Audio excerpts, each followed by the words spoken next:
happening, gang? It's your boy Retro back again with another reaction video. Today we're back on our boy Vivek Ramaswamy. This is actually a throwback clip of 18-year-old Vivek Ramaswamy taking over the graduation stage and demonstrating his alpha male skills. I'm excited to see him. We haven't seen Vivek since we were introduced to him on the David Pakman show. And I like the way he speaks, and I like his talking points. So I'm excited to see his origin story, and if he was as well articulate, in the beginning. That's where it all started. So we're gonna hop straight into it, guys. Make sure you guys like this video, subscribe to the channel on the road to 10K. Let's get into it. I've been racing my entire high school career, but now when we're finally crossing the finish line, I wish I could have stopped just a little earlier and caught a breath of the fresh air that had surrounded me the whole time. Teachers, staff, classmates, counselors, and friends, I'd like to welcome you to the 2003 St. X graduation ceremony. And most of all, to the fellow class of 2003, we are finally here. Yeah, I guess we finally are here. But the last question facing us tonight is what this really means. In one sense, I feel that at long last, after struggle and after success, that tonight we have arrived. Yet in quite another sense, I'm only reminded of a quote we recently read in our English class, that it is better to travel than it is to arrive, leaving me altogether confused as to how I'm supposed to feel right now. The word commencement comes from the French word commencer, which means to begin, and yet now we use that same word, commencement, to describe a ceremony marking the end to our four-year high school experience. And I know the idea is a little trite for graduation ceremonies, but then again, it's only trite because it's true. So tonight, which is it really? The climactic ending to it all, or simply the launch pad from which we now embark? The only answer lies in looking at our experience. And as I look back at our high school experience, from the latest Sunday nights spent preparing for a week's worth of workload ahead, to the lunchroom conversations spent debating the editorials in that day's issue of the Blueprint, to the after-school hours spent sweating it out on the football field, or on the soccer field, or on the tennis courts, or simply standing by to cheer another one of those teams on, to the late-night hours spent by the members of TX in the theater, prepping just those last few lines for the big performance in front of the full house on the night to follow, to the 8 o'clock Saturday mornings of the mock trial team spent practicing cross-examination after cross-examination just to perfect it one more time, to the mission trips taken this past summer from anywhere from over the Rhine, Cincinnati, to the rural areas of Peru, just to make that little difference in the world in which we live. Yes, as I look back at that high school experience, I would undoubtedly forsake our arrival tonight for just another chance to travel that path once again. But it's been said, and correctly so, that experience is like a knife. Its effect only determined by whether we hold it by the blade or by the handle. And we would all do ourselves a grave injustice if we were only to look at these shining moments. For just as real as these experiences over the past 4 years have been our experiences of grieving and of mourning, as individuals and as a community, for the loss of Steve McDevitt's mother last year, and of Trevor Kramer's father this year, and of Mr. Muller's father this year, and of other loved ones along the way as well. Our experience of standing 2 years ago in disbelief as we watched the televisions in the library on the morning of September 11th, 2001. We've had these experiences, and the knife of experience stabbed us at these moments as much as it did sharpen us at all the others. And yet, whether it was these brutal stabs or that precise sharpening that have both taken place over the past 2 years, those experiences have already played crucial roles in shaping the people we have been and have become in high school, in our senior year, tonight, and in the rest of our lives to come.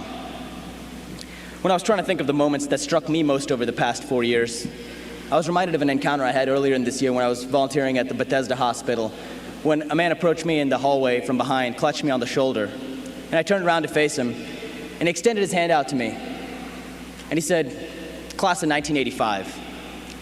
A little shocked and at a loss for words at the time, I merely extended my hand out to him as well, paused for a second, and I said, "Class of 2003. That was it, and the two of us went our separate ways.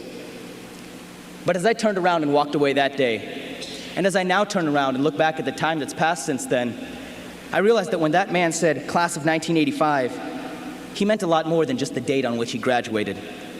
For him, the words class of 1985 included all of the experiences he had had with friends, with classmates, with his teachers, and with himself over the 4 years that he had spent at St. X. Something more than a symbol that was stitched on his class jacket.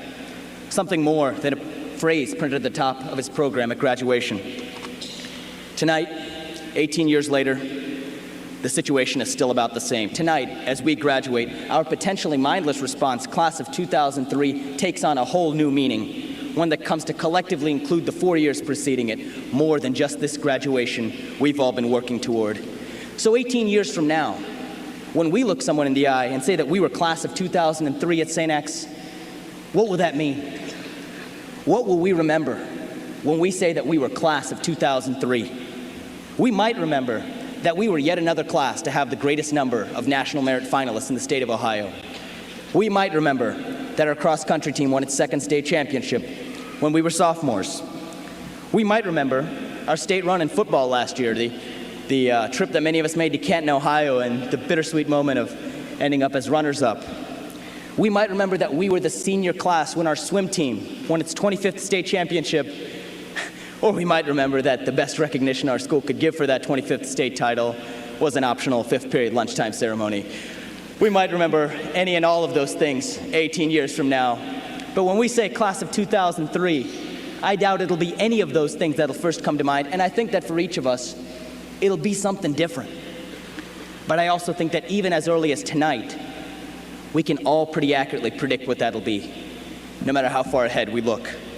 I know that one of the things I'll remember forever will be one of my first experiences as a non-Catholic Hindu at St. X, where at the Mass of the Holy Spirit our freshman year, I hopelessly and desperately looked around at all the fellow students to see what they were doing, sitting up and standing down at all the wrong times. You know, I was half pretending to sing along to the songs I really didn't know, and I'll remember how that all changed as the years passed.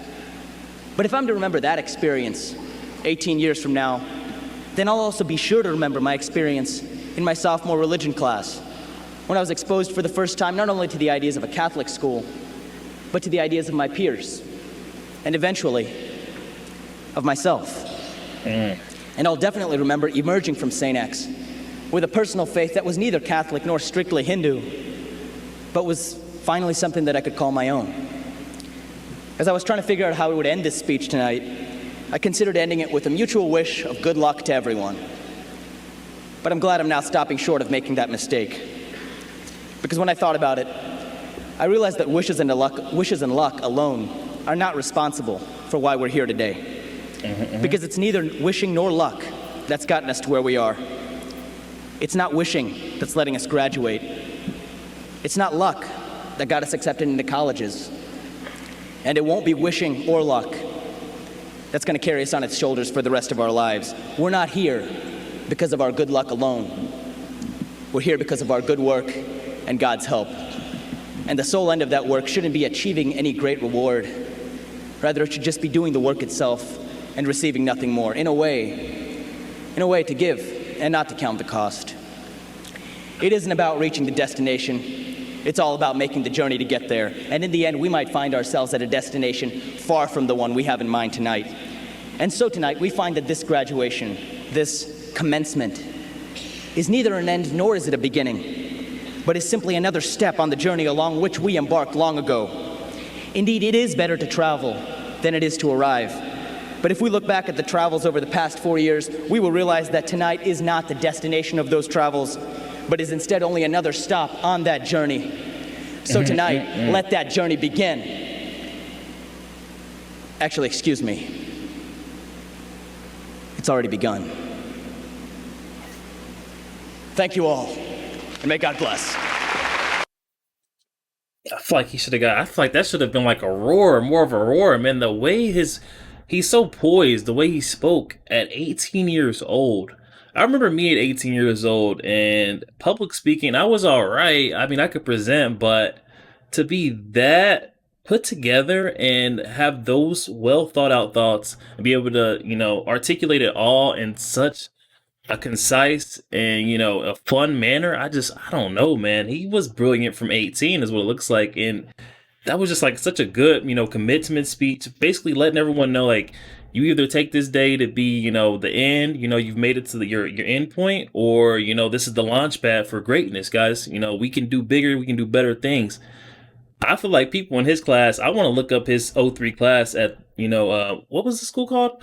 um Saint Xavier. Because I feel like his speech alone have to have sparked other, other peers to, do bigger and do better things.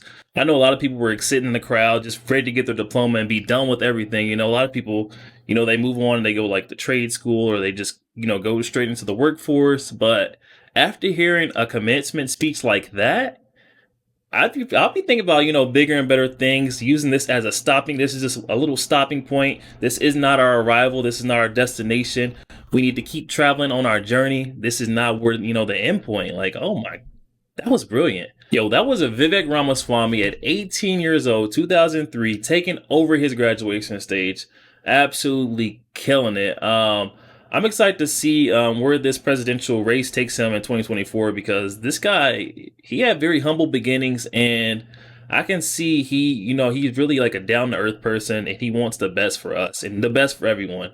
Make sure you guys like this video, subscribe to the channel on the road to 10K. Y'all, catch you guys on the next one.